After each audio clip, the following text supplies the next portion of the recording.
यवतमाळ जिल्ह्यामध्ये मागील 10 वर्षांमधल्या विक्रमी अशा तापमानाची नोंद झाली आहे। जिल्ह्याचा पारा 46 अंशांपर्यंत नोंदवण्यात आलाय। उष्णतेची ही लाट येत्या 30 एप्रिल पर्यंत कायम राहण्याचा अंदाज देखील हवामान विभागाचा आहे। इथला आढावा घेतलाय आमच्या प्रतिनिधींनी।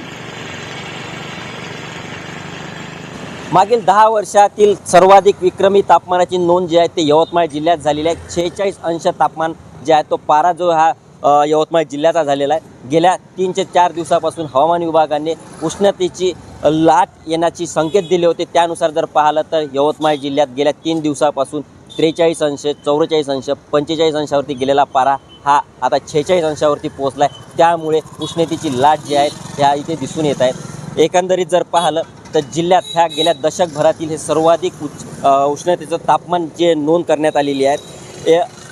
मे महिन्यात जो हिट जे तापमान असायला पाहिजे तेच तापमान एप्रिल महिन्याच्या शेवटी दिसून येत आहे। त्यामुळे नागरिकांनी जे कामे जे आहे ते सकाळच्या सत्रात आटपावी, डोक्याला बांधून निघावे, थंड पाण्याचा वापर करावा असे आवाहन जिल्हा प्रशासनाकडून करण्यात आलेले आहे। निलेश फाळके, एबीपी माझा, यवतमाळ।